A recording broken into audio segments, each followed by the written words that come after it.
बिस्मिल्लाहिर्रहमानिर्रहीम। पाकिस्तान और दुनिया भर में उर्दू समझने और बोलने वालों को आगा शेख सरवर का सलाम। मौलाना फजल रहमान पर बगावत और गद्दारी के मुकदमा दर्ज कर लिए गए हैं। क्या उन्हें भी इस वक्त जेल जाना पड़ेगा? तफसीलात क्या हैं? ये तमाम चीजें आपके सामने रखेंगे। फर्रुख खोखर को इनकाउंटर कर दिया जाएगा। तफसीलात क्या है, जरा क्या दावा कर रहे हैं और क्या इस वक्त न्यूज निकल कर आ रही है, ये सुन के और जान के आप दंग रह जाएंगे। ये तमाम तफसीलात आपके सामने रखेंगे। कश्मीर वहां पर लोग जो हैं उनके काफिले रावला कोट पहुंच चुके हैं और अब वो काफिले मुजफ्फराबाद के लिए निकलने वाले हैं। क्या तफसीलात हैं, क्या इनकलाब बर्पा होने लगा है और क्या चीजें होने लगी हैं, तमाम चीजें आपके सामने रखेंगे। पंजाब में लूट मार का बाजार गर्म और पंजाब के अंदर जो तजुर्बेकार टीम थी जो मईशत ठीक करने के लिए आई थी, आया उनको बोला गया था ये तजुर्बेकार हैं, लेकिन वो किन चीजों में तजुर्बेकार थे, उन्होंने वो काम बड़े बाखूबी से किया है। किस तरह से लूटा और खसूटा गया है मेरे मुल्क को, ये तमाम चीजें आपके सामने रखेंगे। तफसीलात क्या है, तमाम चीजें वन बाय वन आपके सामने रखते रहेंगे। लेकिन सबसे पहले मौलाना फजल रहमान साहब पर आपको लेके चले। देखिए, मौलाना साहब जो हैं कसूर के अंदर एक जलसा मुनक्किद करते हैं और उसमें जो है वो फिर एक बड़ी कंट्रोवर्शियल स्पीच करते थे। उस स्पीच में जो है वो शोधा के मुतल्लिक कुछ गुफ्तगू करते हैं जिसके ऊपर पूरा पाकिस्तान जो है वो एक तरह से उनको तनकीद भी करता है। इस बात के ऊपर तो खासा सब लोग तनकीद करते हैं, यहां तक कि बैरिस्टर गौर भी तनकीद कर रहे होते हैं। अभी जो तनकीदी अमल होता है वो पार्लियामान में भी जाता है, वो सहाफियों के गिर्द भी जाता है, सब उनको इसी बात पर तनकीद करते हैं और फिर उनको जो मुकदरा होती है वो कहती है कि जनाब आला मौलाना फजल रहमान साहब इस पे माफी मांगे।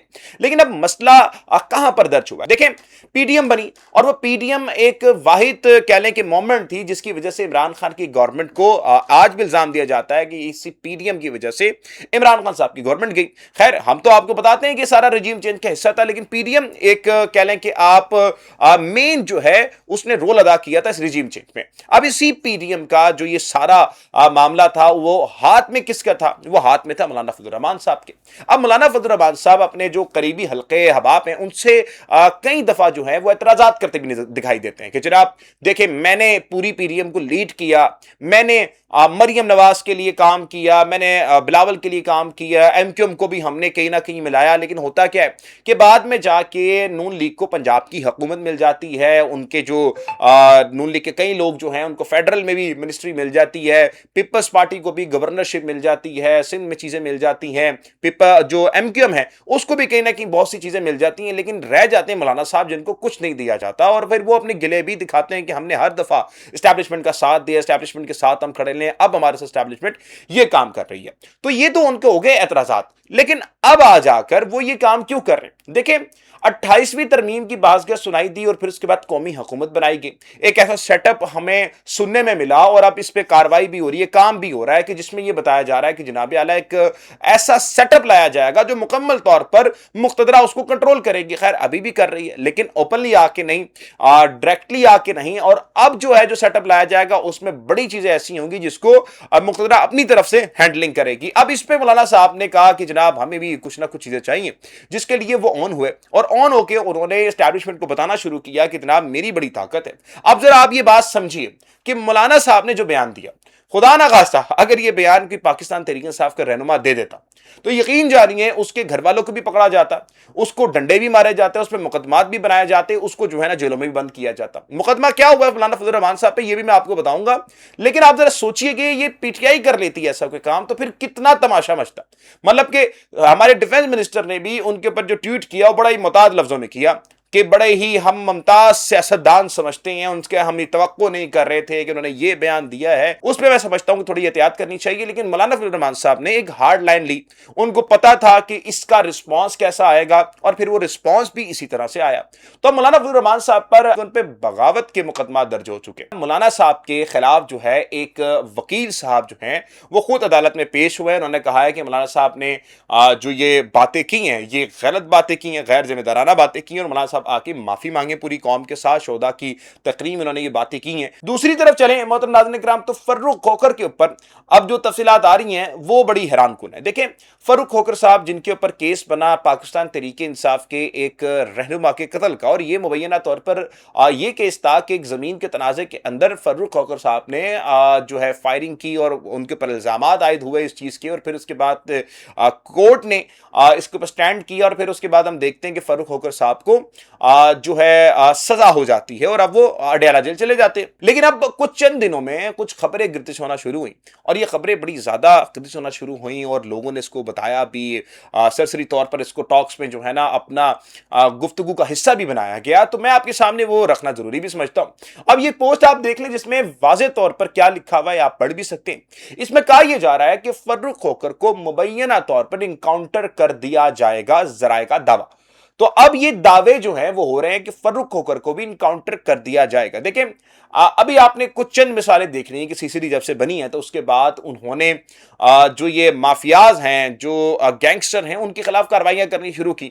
हमने देखा जो तीफी बट नामी बड़ा मशहूर केस है उसके अंदर भी देखा कि उनको बुलाया गया और फिर उसके बाद उनका इनकाउंटर कर दिया गया। बड़े बड़े जो गैंगस्टर्स थे उनको धोखे से बुलाया जाता है, फिर उसके बाद उनका मावराए अदालत कत्ल कर दिया जाता है। यही सेम चीज अब बताई जा रही है कि फर्रुख खोखर के साथ भी की जाएगी। लेकिन अब इस पे सवालिया निशान ये है कि फर्रुख खोखर के जो लिंक्स डेवलप हुए हैं जेयूआई के साथ, उसमें जोड़ा जा रहा था, मैं देख रहा था कि जी इसकी वजह से इनको खुदाश रखा गया है। ऐसा बिल्कुल भी नहीं है। देखें ये जो सारा मामला हुआ है ये इसलिए हुआ है कि जो फर्रुख खोखर का एक केस पहले से चल रहा था और जो केस की जाहिर बात है जो रूलिंग थी, जो तमाम चीजें उनकी पेशियां होती हैं वो अपने हिसाब से चल रही थी और जो चीजें हुई हैं ये बड़ी मेरिट के हिसाब से हुई हैं, मैं आपको बता दूं। लेकिन अब मसला आता है कि अगर तो मावराए अदालत कत्ल कर दिया जाता है तो इसकी जिम्मेदारी किस पर आयत होगी। अभी जो सवालिया निशान बन रहे हैं, लोग इस पर दावे कर रहे हैं, इसमें सदाकत क्या है। मुझे लगता है कि जनाब आला ये तमाम तर चीजें जो हैं ये फर्रुख खोखर पर नहीं की जाएंगी। अगर तो ऐसा होता तो हमें दिख जाता, लेकिन फर्रुख खोखर साहब को जिस तरह प्रोटोकॉल मिलता है वो आते और जाते हैं, नहीं लगता ऐसा कि उनका एनकाउंटर किया जाएगा। लेकिन जो दावे किए जा रहे हैं वो बड़े मजबूत जराए से दावे किए जा रहे हैं, मुसद्दिका जराए से दावे किए जा रहे हैं। अब अलबत्ता इन जराए के पीछे की जो है ना कह लें कि आप स्टांस क्या है, इंटेंशन क्या है, वो हम आपको बता देते हैं। जब भी किसी गैंगस्टर को पकड़ा जाता है या सीसीडी किसी का एनकाउंटर करती है तो मुआशरे में वो एक बयानिया लेकर जाती है और वो ये बयानिया होता है कि हमने मुआशरे में से डर और खौफ खत्म कर दिया। मगर जब आप किसी का एनकाउंटर करते हैं और किसी को मारते हैं तो एक गैंगस्टर का डर और खौफ खत्म करके आप अपना डर तो खौफ बिठा रहे होते हैं। मतलब आपने ये काम, मिसाल बड़ी मुझे कॉमन बैठती है कि जनाब घर में अगर आपके सांप आ जाए ना तो उन सांपों को मारने के लिए आप सुअर छोड़ दें घरों के अंदर, ये तो कोई सांप नहीं है जी। मतलब कि आप ये कह रहे हैं कि डर और खौफ फैलता है और ये बयानिया एक्चुअली बनाया जाता है सोशल मीडिया टीम की तरफ से, जो हुकूमती टीम है, कि जनाब हमने डर और खौफ खत्म कर दिया। लेकिन जब आप मावराए अदालत कत्ल कर देते हैं तो फिर आप डर तो अपना बिठा रहे हैं और डर आवाम के लिए बैठा रहे हैं। तो कई केसेस तो यहां पर यह भी रिपोर्ट हुए हैं जिनको मैं बार दफा आपके सामने रख भी चुका हूं कि लोगों ने यह दावा किया है कि जो सीसीडी है, जो इनके इदारे हैं, वो हमसे पैसे लेते हैं और पैसे लेकर जो सामने वाला मुल्जिम होता है, जो ज्यादा पैसे दे देता है, वो इनकाउंटर करता है बगैर अदालत के और फिर उसके बाद वो केसेस चलते रहते हैं। आगे चलें तो कश्मीर के अंदर मोहतरम नाज़रीन किराम एक इनकलाब बर्पा हो चुका है। कश्मीर में लोग जो हैं वो तकरीबन 36 दिनों से रावला कोट के अंदर मुकीम थे। कई उनके जो जवान हैं वो शहीद कर दिए गए। ये उन जवानों की तस्वीरें आप मुलाहिजा भी कर सकते हैं। ये वो शौदाए इनकलाब हैं जो इस वक्त रावला कोट में मुकीम थे, अपने बुनियादी हकूक के लिए, जो कहते थे कि हम किसी की गुलामी कबूल नहीं करेंगे, कम से कम हमें बेसिक राइट दिए जाएं। तो ये वो जवान हैं, ये वो माओ के लाल हैं जिन्होंने अपनी जो जानें हैं वो इस धरती के लिए निछावर की। तो ये भी हमारे शौदा हैं, हमें इनकी भी जो है इज्जत करनी चाहिए। इनकी भी इतनी ही इज्जत है जितनी बाकी शौदाओं की इज्जत है। तो ये भी हमारे शौदा हैं। देखिए कई हफ्तों तक जो है ना वो एक्शन कमेटी के जो लोग हैं वो सवालिया निशान उठा रहे थे कि आपने अभी तक क्यों यहाँ पर बैठे हुए स्टे किया हुआ है, आप क्यों ताखीर पे ताखीर कर रहे हैं। अब ये सवाल जो है वो दिन ब दिन जोर पकड़ता रहा। फिर हमने देखा कि कश्मीर के बाकी शहरों में जहां जहां पर भी आवाम है वो निकलती है और निकलकर रावला कोट की तरफ कूच करती है और फिर कल हम देखते हैं कि जनाब वो काफले रावला कोट पहुंच जाते हैं और फिर ये जो सवाल है कि आप ताखीर क्यों कर रहे हैं वो जोर पकड़ने लगता है। तो एक्शन कमेटी कल रात ये बयानिया बनाती है, ये बातें करती है कि बस तुमसे वफा निभाने का वक्त आ गया, हमें माफ करना शौदा कि हमने ताखीर की। ये वो बातें बताई जाती हैं और फिर उसके बाद मुकम्मल तौर पर तैयारी हो जाती है कि हम मुजफ्फराबाद के लिए निकल रहे हैं। अभी जो हम मौलाना फजलुर रहमान साहब की बात कर रहे थे कि जी बड़े वो इनकलाबी हैं, मौलाना फजलुर रहमान साहब एक बयान रिकॉर्ड करते हैं और वो कहते हैं कि हम एक्शन कमेटी से गुजारिश करते हैं कि हमें वक्त दिया जाए, कुछ चंद दिन वहां पर मजीद रुक जाया जाए और रुक जाए वो वहां पर, और हम चाहते हैं कि वो वक्त हमें दें ताकि हम बातचीत कर सकें। अब ये मौलाना फजलुर रहमान साहब का जब बयान आता है तो उसके बाद एक्शन कमेटी के जो सरबराहान हैं, लीडरशिप है, ان کے بیچ میں مشاورت ہے. اب وہ گویا وہ نکلتے یا نہیں نکلتے. ابھی تک تو ایکشن کمیٹی وہاں پر اسٹے کر کے بیٹھی ہوئی ہے. ہو سکتا ہے جب میں ولاگ ریکارڈ کر رہا ہوں اور آپ کو اپلوڈ ہو یہ ویڈیو تو اس وقت وہ لوگ نکل چکے ہوں. تو اس کے لیے ہم نے جو ٹیمز ہماری وہاں پر موجود ہیں, ہم لائیو کوریج براہ راست آپ کو دکھائیں گے کہ کشمیر کے جو حالات ہیں وہ کس نظر پہ جا رہے ہیں. ہر ایک صورتحال کو بتائیں گے آپ کو. کشمیر میں جو جوان ہیں, جو بچے اور بچیاں ہیں, وہ کس طرح سے اب باتیں کرنے اور بتا رہے ہیں کہ جناب اعلیٰ دیکھیے اور پوچھئے ہم سے کہ ہمارا جرم کیا ہے. ہم آپ کو بتاتے ہیں آ کے. یہ بچی کی بات سنیں اور آپ سمجھیے کہ اس وقت جو جنگ ہے وہ کون سی سٹیج میں داخل ہو چکی ہے. ان کی دھمکیوں سے نہ ہم ڈرنے والے اور نہ ان کے بھیجے سے ہم ڈرتے ہیں. اور یہ لوگ سمجھتے کیا ہے اپنے آپ کو کہ ہم لوگ ان کی دھمکیوں سے ڈر جائیں گے. نہیں, یہ لوگ یہ ایف سی ریلرز کہہ رہے ہیں کہ 1500 کی دیہاڑی پہ ہمیں لایا گیا. نہیں, ہم لوگ اپنی مرضی سے آتے ہیں. اور عمر نصیر صاحب ہمیں اگر بولتے ہیں کہ آپ آگے مظفر آباد کے لیے چلے تو ہم لوگ تیار ہو جائیں گے. حق کے لیے بھولے نہیں دیتے. آگے انہیں ہماری روڈیں توڑ دی ہیں, رات کو آ کے گھروں میں چھاپے مارتے ہیں. یہ کوئی طریقہ نہیں ہوتا. ان لوگوں نے بچوں کا ڈرا کر رکھا ہوا ہے. ان کی دھمکیوں سے نہ ہم ڈرنے والے اور نہ ان کے, ہم لوگ اس سے پہلے 6 بار اس دھرنے میں آ چکے ہیں اور اس کے بعد تک بھی آئیں گے. دیکھیں, ایک طرف تو کشمیر کے یہ بچے اور بچیاں ہیں جو اس وقت کس طرح سے بات کر رہے ہیں, بالکل کوئی ڈر اور خوف کے بغیر بات کر رہے ہیں. اور اب جو قافلے وہاں پر پہنچ چکے ہیں وہ یہ سوال کر رہے ہیں کہ بھائی آپ نکلیں اور نکل کے مظفر آباد میں بیٹھیں اور مظفر آباد میں آپ نے بیٹھنا ہے. سمجھیے اس چیز کو کہ اگر کشمیری نکلتے ہیں راولہ کوٹ سے اور مظفر آباد پہنچ جاتے ہیں, فرض کر لیں, تو پھر اس کے بعد کیا ہوگا؟ پھر اس کے بعد حکومت کو کسی بھی طریقے سے اب ان کی بات ماننی پڑے گی, کیونکہ مظفر آباد میں اگر بات نہیں مانی جاتی تو پھر آپ کو پتا ہے کہ رخ کہاں کا ہوگا, اور وہ رخ اسلام آباد کی طرف ہو سکتا ہے. اور اسلام آباد کی طرف اگر یہ رخ ہوگا تو پھر تمام چیزیں جو ہیں وہ ان کے ہاتھ سے نکل جائیں گی. دیکھیں, کشمیر کی جو گورنمنٹ ہے یعنی پیپلز پارٹی کی گورنمنٹ ہے, بلاول صاحب وہاں پر گئے, جا کے انہوں نے جو سردار صاحب سے ان سے ملاقات کی. جو وزیر اعظم ہے غالباً کہہ لیں کہ آپ سو کالڈ وزیر اعظم ہے جناب آزاد کشمیر کے, تو وہاں جا کے ان سے ملاقاتیں بھی کی اور پھر وہ بیان دیتے ہیں کہ جی ہم یہاں پر ایم کیو ایم نہیں بننے دیں گے, بانی ایم کیو ایم کی طرح یہاں پر رویہ نہیں اختیار کرنے دیں گے. کسی کو بھی یہ حق نہیں ہے کہ وہ ہمارے ریاستی اداروں پر بات کرے, تنقید کرے, یہ کسی کو بھی حق نہیں ہے. جبکہ یہ وہی جماعت ہے جس کی الذوالفقار تنظیم بنی اور جس نے پلین ہائی جیک میں جن کا نام آیا, اور اب یہ وہ بات کر رہے ہیں جناب اعلیٰ. ان کے ماموں ہی تھے جنہوں نے یہ کام کیا. خیر, اس تفصیل میں نہیں جائیں گے, کبھی آپ کو مزید تفصیل جو لمبی تفصیل ہے وہ بتائیں گے کہ پیپلز پارٹی کا کیا دور گزرا ہے جس میں ان پہ انٹرنیشنل کے مقدمات ہوئے ہیں, تمام چیزیں ہوئے ہیں. لیکن اب یہی پارٹی بات کر رہی ہے کہ جناب ہم برداشت نہیں کریں گے. بلاول بھٹو صاحب یہ بات کر رہے ہیں کہ کچھ بھی ہو جائے ہم کسی کو اجازت نہیں دیں گے کہ وہ یہاں پر بانی ایم کیو ایم بنے اور نئی ایم کیو ایم بن کے نکلے. دیکھیں, ان دنوں اس پورے معاملے کو اگر ہم دیکھیں تو جب آپ کو بات سننی چاہیے تھی کشمیریوں کی, بات چیت پہ آپ کو غور کرنا چاہیے تھا, آپ نے ان پہ سیدھی گولیاں ماری, ان کے کئی لوگوں کو شہید کر دیا. تو اب ان کے پاس جواز ہی نہیں بنتا کہ وہ پیچھے لوٹے. کچھ نہ کچھ چیزیں ایکشن کمیٹی کو ماننی پڑیں گی, کچھ حکومت کو ماننی پڑیں گی. کشمیری عوام اپنے موقف پر ڈٹی ہوئی ہے اور وہ کہتی ہے کہ ہم اپنے ایک موقف سے پیچھے نہیں ہٹیں گے اور مظفر آباد ہم جا رہے ہیں. بلوچستان کے اندر کیا ہوا ہم نے اور آپ نے تو دیکھا کہ بلوچستان میں کہیں جو پولیس اہلکار کی جو فیملی ہیں, پولیس اہلکاروں کی جو فیملی ہیں, وہ اپنے پیاروں کی لاشیں لے کے بیٹھی ہوئی ہیں اور وہ سوال کر رہی ہیں کہ جناب کیا ہمارے بچوں کی جو جان ہے وہ اتنی سستی ہے؟ کیا ہماری زندگیاں اپنے پیاروں کی لاشیں اٹھانے میں گزر جائیں گی؟ کیا ہم دہشت گردی سے لڑنے کے لیے رہ چکے ہیں؟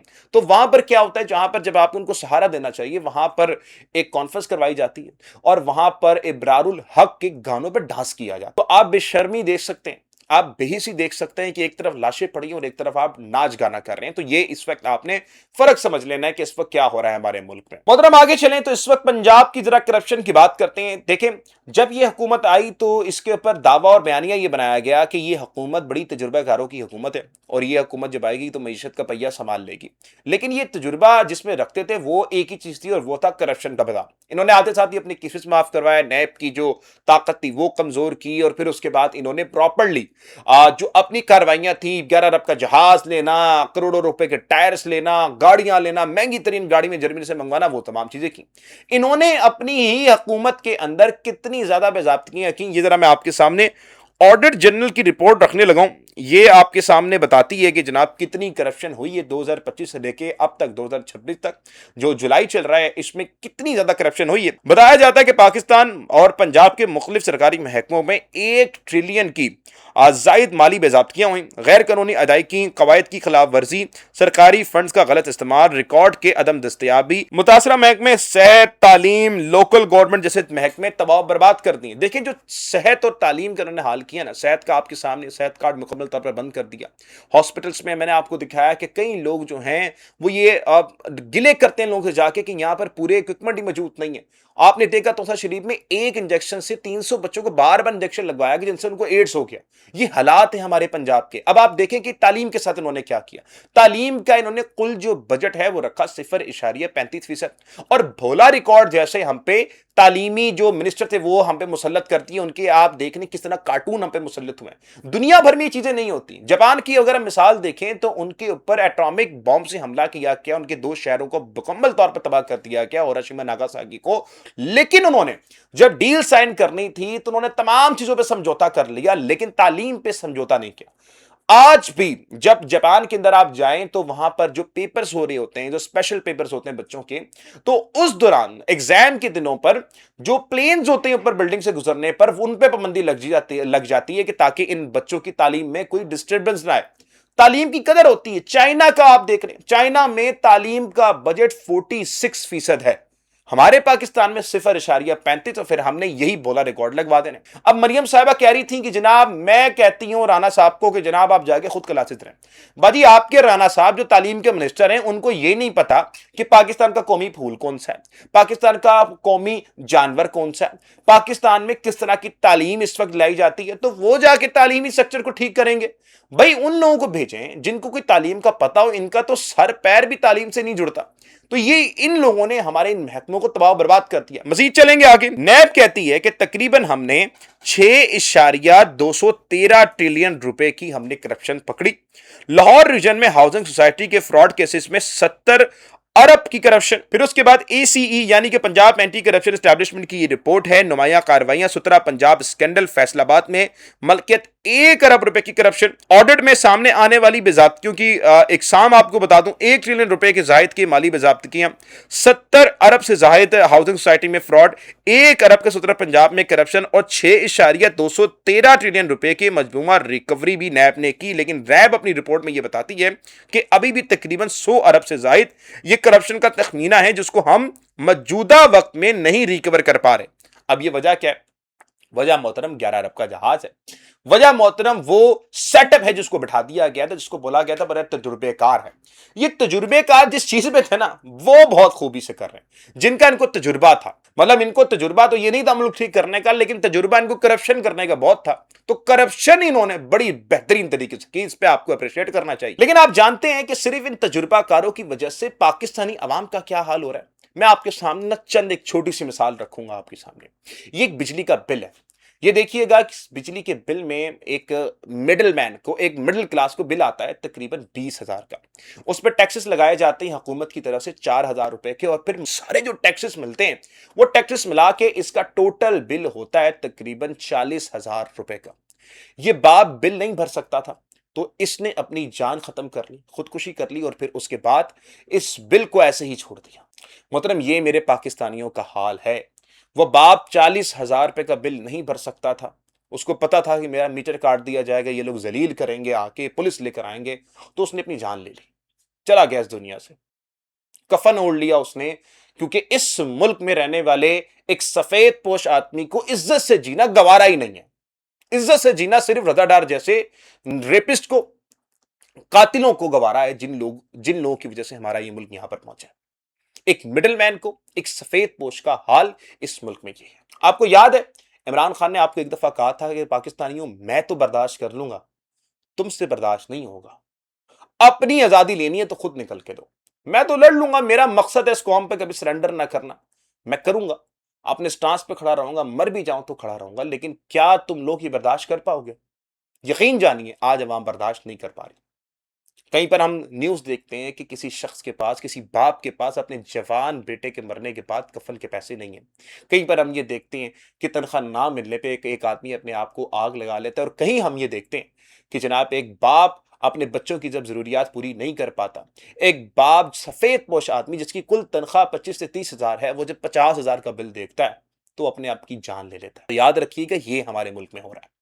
تو اسی دعا کے ساتھ کہ اللہ تعالیٰ رحم کرے ہماری قوم پہ، اجازت دیجیے گا، ملتے ہیں اگلی ویڈیو میں۔ پاکستان زندہ باد، پاکستان پائندہ باد۔